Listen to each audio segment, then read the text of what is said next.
Hello दोस्तों, आपका स्वागत है क्लास 9 सॉल्यूशन प्रिंस राज चैनल में। और आप नए हैं तो मेरे चैनल को सब्सक्राइब ज़रूर करें क्योंकि इसमें लेटेस्ट अपडेट आपको पता चले। तो दोस्तों, मैं the French revolution history chapter class 9 का जो है उसका पहला पार्ट मैंने डिस्क्रिप्शन में डाल दिया है और चाहे तो आप देख लीजिए। और ये पार्ट 2 है, ये पार्ट 2 है, ये पार्ट 2। इसमें दोस्तों ये चैनल में आपको math, science, SST, English, Sanskrit पांचों विषय मिलेंगे प्लस कंप्यूटर। तो इस वीडियो में हम दोस्तों ये पढ़ेंगे French society during the late 18th century. 18th century में फ्रेंच सोसाइटी कैसा था? 18th सेंचुरी में यानी 17 to 1800 के बीच फ्रेंच की सोसाइटी क्या थी, कैसी थी, इसके बारे में हम पढ़ेंगे। तो चलिए दोस्तों, हम अपनी चीज़ पे चल जाते हैं। तो ये है दोस्तों, in 1774 Louis 16 of the Bourbon family of the king ascended the throne of France. मतलब 1774 में लुइस 16 एक राजा का नाम है। लुइस 16 एक राजा का नाम है और ये बोर्बन फैमिली के थे। राजा दो थे, बोर्बन फैमिली के थे, जो कि फ्रांस के थ्रोन एसेंडेड थे, जो फ्रांस के राजगद्दी के अधिकारी थे। फ्रांस के राजगद्दी मतलब फ्रांस के राजा कौन थे? लुइस 16। फ्रांस के राजा कौन थे? लुइस 16। कब बने? 1774। किस फैमिली से बिलोंग करते थे? Bourbon family. देखिए ये दोस्तों एक लाइन में कितने क्वेश्चन है। लुइस 16 राजा कब बने? 1774। राजा का नाम क्या था? लुइस 16। वे कौन से फैमिली से बिलोंग करते थे? बोर्बन फैमिली से। He was 20-year-old and married to Austrian Princess Marie Antoinette. वे 20 साल के थे और शादी किए ऑस्ट्रियन प्रिंसेस मैरी एंटोनिटी से शादी किए। फिर upon his accession the new king found an इम्पेट्रेशन। जब वे दोस्तों राजा बने तब उन्होंने अपने पूरे राज्य में सिर्फ खजाना पूरे राज्य में खाली था। तो ये बहुत बड़ी दोस्तों बात है। Long years of war had drain the financial resources of France. War का लंबे समय से, लॉन्ग ईयर्स ऑफ वार मतलब लंबे समय से जो वार होता, हैड ड्रेन मतलब बर्बाद हो चुका था financial resources of France. France का जो जैसे फिनेंशियल रिसोर्स है वो चीज़ लंबे समय से जो वार हो रहा था इसकी वजह से वहाँ की रिसोर्सेज ड्रेंड हो गई थी, यानी बर्बाद हो गई थी। Added to this war the cost of maintaining an extravagant court at immense palace of Versailles. Added to this was the cost of maintaining an extravagant court at Imnis Palace of Versailles। वर्सलीज के एक palace की जगह है, वर्सलीज एक palace का जगह है दोस्तों, और ये एक्स्ट्रावेगेंट कोर्ट एक मेंटेनिंग है और ये इस कॉस्ट को उन्होंने एडिट किया। Under Louis XVI, France helped the 13 American colonies to gain their independence from the common enemy Britain। मतलब लुइस 16 के अंदर लुइस 16 कब राजा बने थे? 1774 में। उसके तब से France help the 13 American colony. France जो मदद किया था 13 अमेरिकन कॉलोनी और प्राप्त की और गेन देयर इंडिपेंडेंस, और क्या कहते हैं उसके इंडिपेंडेंस का फ़ायदा उठाया फ्रॉम कॉमन एनिमी जो थे उसके ब्रिटेन। फ्रांस के कॉमन एनिमी कौन थे? फ्रांस के कॉमन एनिमी ब्रिटेन थे। दोस्तों ये जो ब्रिटेन है इसके बारे में हम लोग 2 और 3 चैप्टर हिस्ट्री के चैप्टर में पढ़ेंगे कि कैसे वर्ल्ड वार हुआ, कैसे वर्ल्ड वॉर सेकेंड हुआ, कैसे जर्मनी वार रचा, हिटलर आए। इसलिए मैं चाहता हूँ यदि आप नए हैं तो मेरे चैनल को सब्सक्राइब करना ना भूलें। The war added more than 1 billion libraries to debate that had already risen to more than 2 billion libraries।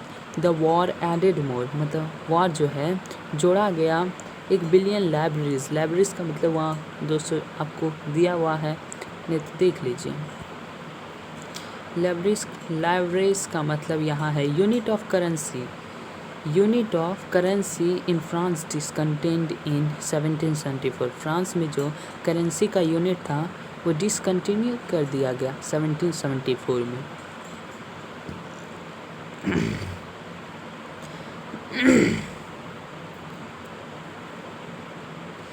The war जब एडेड हुआ मोर देन 1 बिलियन लाइब्रेरीज, और वो डिबेट किया ऑलरेडी राइजन जो चमक गया था 2 बिलियन लाइब्रेरीज, और लैंडर जो दिए स्टेट क्रेडिट को दिए, और now began to charge 10% interest on loan. मतलब उस समय के जो लैंडर थे वह स्टेट क्रेडिट को दिए और अब वह चार्ज करते हैं 10% इंटरेस्ट ऑन लोन। जैसे दोस्तों मेरे यहाँ 1 कुंटल गेहूँ उपजा, उसमें उन्होंने 10 किलो ले लिया, तो मेरे पास 90 किलो ही बचा। ये था उनका टैक्स, ये सभी से लेते थे। इसके बारे में दोस्तों आगे भी पढ़ेंगे। तो दोस्तों इसीलिए French government was obliged to spend an increasing percentage of its budget on interest payment alone. इसीलिए फ्रेंच गवर्नमेंट ऑब्लाइज्ड मीन्स क्या कहते हैं, उन्होंने एहसास कराया, उन्होंने प्रतिज्ञा कराया कि वह स्पेंड करेगा, खर्च करेगा एक increasing percentage of its budget, उसका जो इंक्रीजिंग बढ़ रहा है परसेंटेज में, उसका बजट जो बढ़ रहा है, तो ऑन इंटरेस्ट पेमेंट अलोन, वह अकेला इंटरेस्ट पेमेंट अलोन, अकेला ही उस बजट का payment चुकाएगा।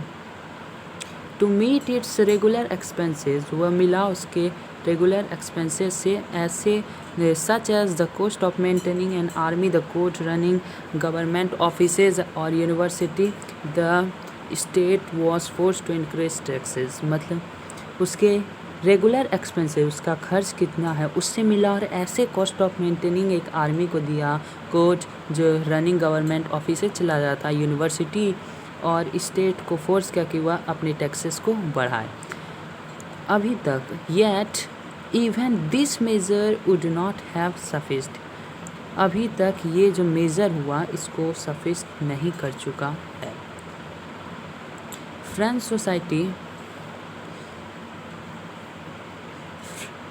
Society in the 18th century was divided into 3 states.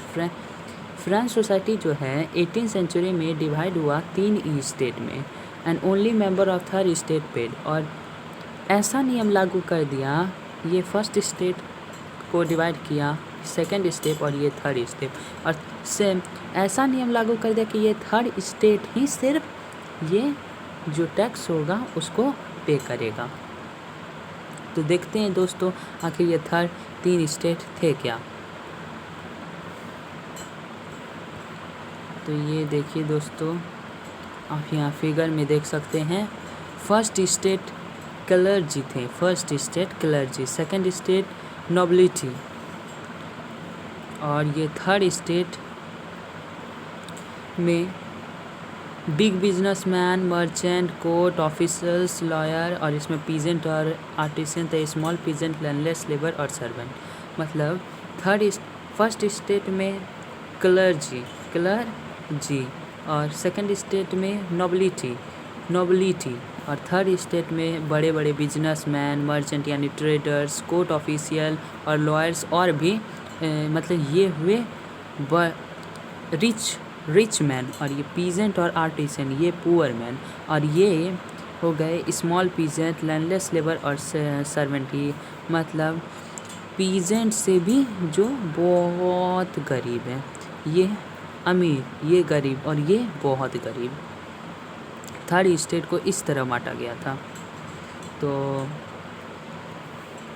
The society of E state was a part of federal system that dated back the middle ages. E state का जो society था वो federal system के part का था, और वह dated back the middle age के डेट को बैक कर दिया। The term old regime is usually used to describe the society and institution of France before 1789. Old रेगमाइन का जो दोस्तों टर्म है वो यूजुअली डिस्क्राइब किया सोसाइटी को और फ्रांस के इंस्टीट्यूशन जो 1789 के फ्रांस के इंस्टीट्यूशन जो पहले थे और सोसाइटी को डिस्क्राइब करता है ओल्ड रेगमाइन। इस लाइन को दोस्तों हमेशा अच्छा से याद रखिएगा। ओल्ड रेगमाइन कहता किसको? ओल्ड रेगमाइन उस चीज़ को डिस्क्राइब करता है society and institution of France before 1789। 1789 को आखिर दोस्त हुआ क्या था? 1789 को दोस्त ये हुआ था, उस समय द फ्रेंच रिवॉल्यूशन लागू हुआ था। द फ्रेंच रिवॉल्यूशन हमने फर्स्ट वीडियो में पढ़ा है। फ्रेंच रिवॉल्यूशन 14 जुलाई 1789 को सुबह में हुआ था। स्टेट ऑफ, आपने दोस्तों यहाँ पढ़ा ही होगा, देखिए ये जो दोस्तों है आपने यहाँ नहीं पढ़ा है। On the morning of 14 July 1789 the city of Paris was in state of alarm. ये लाइन आपने दोस्तों पढ़ा ही है, समझ गए होंगे कि क्यों 1789 के पहले।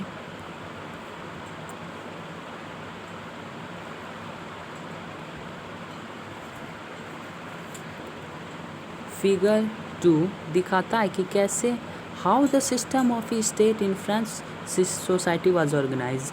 फिगर 2 दिखाता है, यानी ये फिगर जो हमने first state, second state, third state के बारे में देखा, ये फिगर दिखाता है कि फ्रेंच सोसाइटी में कैसे ऑर्गेनाइज हुआ, ये सिस्टम कैसे ऑर्गेनाइज हुआ। और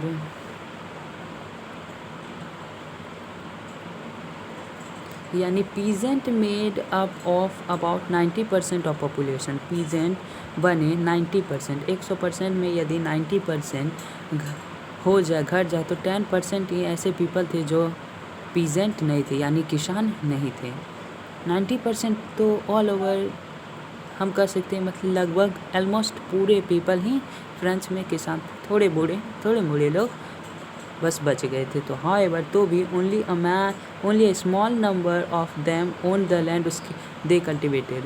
तो भी छोटे नंबर ऑफ के पास ही लैंड थे, मतलब बहुत कम लोगों के पास ही लैंड था उस समय फ्रेंच में के लोगों के पास। हाउएवर ओनली अ स्मॉल, ये तो दोस्तों हमने पढ़ लिया। About 60% of land was owned by noble and the church and other richer members of the state. देखिए दोस्तों, इसमें कह रहा है कि 90% तो लोग पीजेंट थे, किसान थे, लेकिन 60% उसमें भी दोस्तों उस किसके पास था? नोबल्स के पास, यानी क्लर्जी और नोबिलिटी के पास ही 60% था। यदि 90 में यदि 60 घटाएंगे तो बचा 30% लोगों के पास, जो थर्ड स्टेट के लोग थे, 30% लोगों के पास ही था। तो ये बहुत ख़राब था। The members of the first 2 state clergy and nobility enjoy के सर्टेन प्रिविलेजेस बाय बर्थ, मतलब वो इन्होंने जन्म से ही अपना कुछ अधिकार प्राप्त किया। The most important of this was exemption of from paying. सबसे बड़ा बात तो ये है दोस्तों कि इन लोगों को कभी टैक्स पे नहीं करना पड़ा। टैक्स पे हरदम करना पड़ता था थर्ड स्टेट को, जो पीजेंट थे, बिग बिजनेसमैन थे और लैंडलेस लेबर थे, उन सबको। क्लर्जी और नोबिलिटी को कभी पे बिल नहीं, मतलब उससे टैक्स पे करना ही नहीं पड़ा। The most important of this was exemption from paying to tax. The nobles further enjoy feudal प्रेजे, मतलब नोबल्स को हमेशा मिला एक अच्छे चीज़, मतलब ये यदि उस घर का बेटा तो राज करेगा। This included feudal dues which they extracted from the peasant. ये इंक्लूड करते फेडरल ड्यूज़ जो पीजेंट से एक्सट्रैक्ट करते थे।